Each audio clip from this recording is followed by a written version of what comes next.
جی السلام علیکم معزز سامعین۔ اردو ادب کی ایک اور نئے موضوع کے ساتھ گفتگو کا آغاز کریں گے۔ آج ہم اردو کے مشہور شاعر نواب مرزا خان داغ کی غزل گوئی اور اس کی خصوصیات کا ذکر کریں گے۔ نواب مرزا خان داغ محلہ چاندنی چوک دلی میں 1831 کو پیدا ہوئے۔ ان کے والد نواب شمس الدین احمد خان لوہاروں کے نواب ضیاء الدین احمد خان کے بھائی تھے۔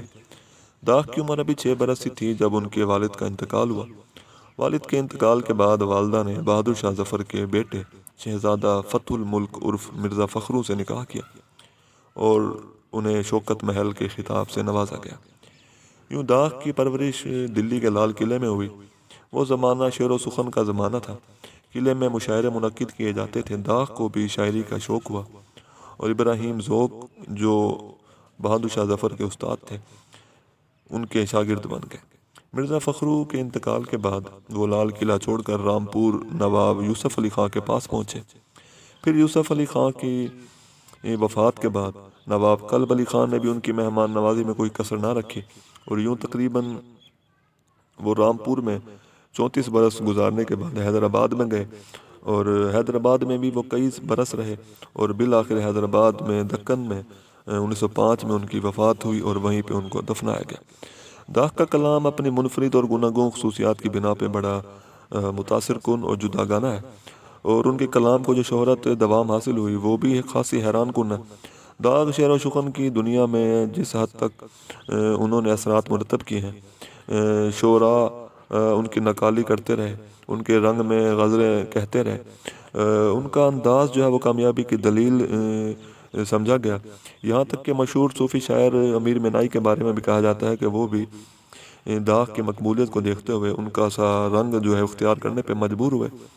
داغ نے کیونکہ جس زمانے میں شاعری کی وہ سیاسی اور سماجی لحاظ سے بڑا ابتری اور انتشار کا زمانہ تھا، مگر اس کے باوجود عیش و عشرت کا بھی دورہ تھا۔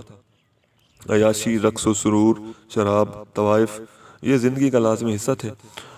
ہر نواب جو ہے وہ طوائفوں سے میل ملاپ رکھنے کو اعزاز سمجھتا تھا اور طوائفوں کے جو بالا خانے تھے وہ شعر و سخن کے مرکز اور ادب کے گہوارے بن چکے تھے۔ طوائفیں شعری ذوق رکھتی تھیں، سخن شناس تھیں اور نواب لوگ ان طوائفوں سے عشق بھی کرتے تھے۔ چنانچہ داغ کی شاعری کو سمجھنے کے لیے اس وقت کے اس پرتعیش منظرنامے کو سمجھنا نہایت ضروری ہے۔ داغ کی پرورش قلعے میں ہوئی جہاں صاف ستھری سیدھی سادی اردو زبان رائج تھی۔ استاد ذوق جیسے نامور شاعر وہاں موجود تھے۔ چنانچہ داغ نے قلعے کے ماحول سے اثر قبول کیا اور غزل کے لیے سیدھی سادی زبان اختیار کی۔ داغ کی شاعری جو ہے وہ صفائی سلاست کی بنا پہ نہایت مقبول ہے اور اس بنا پہ انہیں اردو زبان کے بادشاہ بھی قرار دیے جا سکتے ہیں۔ ان کی شوخی اور رنگینی جو ہے اس نے بھی اردو کو بے انتہا مقبولیت اور شہرت بخشی۔ داغ کہتے ہیں، تھے کہاں رات کو آئینہ تو لے کر دیکھو، اور ہوتی ہے خطا وار کی صورت کیسی۔ ان کی سب سے بڑی خوبی ہی ان کی زبان و بیان اور حسن ہے جو تکلف، تصنع، مشکل تراکیب سے یکسر خالی ہے۔ اس سادہ اور بے تکلف انداز کی ہمیں بے شمار مثالیں ان کے کلام میں موجود نظر آتی ہیں۔ داغ کہتے ہیں، ہم ساتھ ہو لیے تو کہا اس نے غیر سے، آتا ہے کون اس سے کہو یہ جدا چلے۔ داغ اپنی جوانی میں امراء اور نوابوں کے ہاں عیش و عشرت کی محفلیں اور رنگ رلیاں دیکھ چکے تھے اور خود بھی ان تجربات سے گزر چکے تھے۔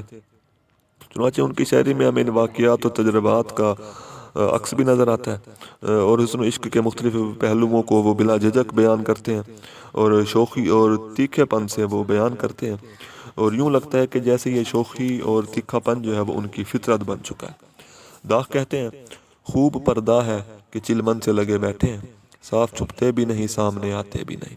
ایک اور جگہ کہتے ہیں، آپ پچھتائیں نہیں جور سے توبہ نہ کریں، آپ گھبرائیں نہیں داغ کا حال اچھا ہے۔ ایک اور جگہ کہتے ہیں، غضب کیا تیرے وعدے پہ اعتبار کیا، تمام رات قیامت کا انتظار کیا۔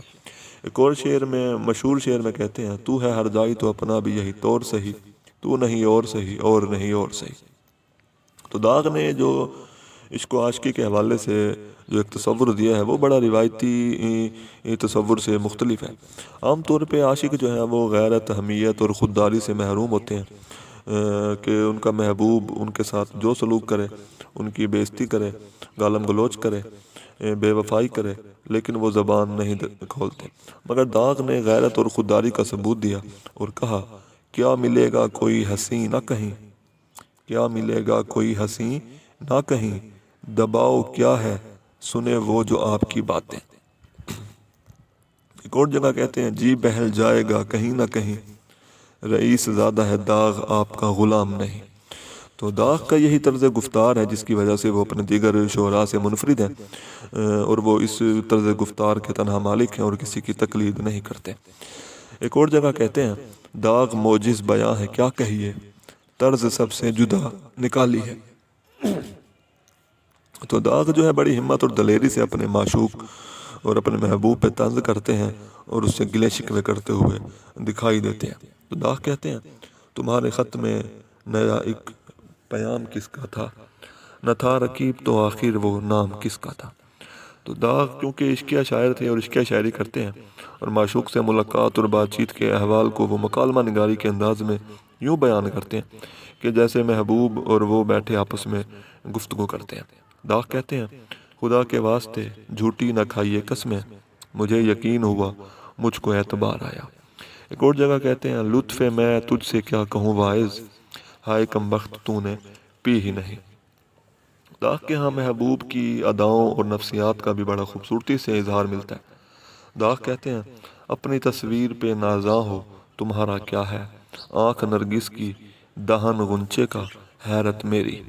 تو داغ کی معاملہ بندی جو ہے وہ ایک سچی اور بے تکلف سی تصویر ہے، جس میں وہ کسی قسم کی تکلف کو یا بناوٹی لہجے کو جو ہے وہ استعمال نہیں کرتے، اور سیدھے سادھے اور سچے اور بے تکلف انداز میں گفتگو کرتے ہیں۔ داغ کہتے ہیں، لے لیے ہم نے لپٹ کر بوسے، لے لیے ہم نے لپٹ کر بوسے، وہ تو کہتے رہے ہر بار یہ کیا۔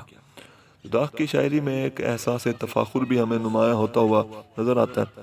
وہ اپنے طرز سخن کی مقبولیت سے اور مقام و مرتبے سے واقف تھے، اسی لیے وہ کہتے ہیں، کیا پوچھتے ہو کون ہے یہ کس کی ہے شہرت، کیا تم نے کبھی داغ کا دیوان نہیں دیکھا۔ تو داغ سا بھی کوئی شاعر ہے ذرا سچ کہنا، جس کے ہر شعر میں ترکیب نئی بات نئی۔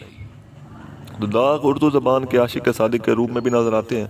اردو کی محبت اور فضیلت میں جیسے ضرب الامثال قسم کے اشعار داغ نے کہے اور اردو کو پوری دنیا میں مشہور کیا، اس کی مثال شاید ہم پیش کرنے سے قاصر ہیں۔ داغ کہتے ہیں، اردو ہے جس کا نام ہم ہی جانتے ہیں داغ، سارے جہاں میں دھوم ہماری زباں کی ہے۔ نہیں کھیل اے داغ یاروں سے کہہ دو کہ آتی ہے اردو زباں آتے آتے۔ فراق گورکھ پوری کہتے ہیں، اردو شاعری نے داغ کے برابر فکرہ باز آج تک پیدا نہیں کیا اور نہ آئندہ پیدا کر سکے گی۔ ڈاکٹر سید عبداللہ اپنی کتاب ولی سے اقبال تک میں کہتے ہیں، یہ کوئی ایسا شاعر ہے جس کی آواز اردو کے دوسرے شاعروں کے برعکس دل کو غمگین و حزین بنانے کی بجائے قدر خوشی، تازگی اور فرحت کا اثر پیدا کرتی ہے۔ شکریہ۔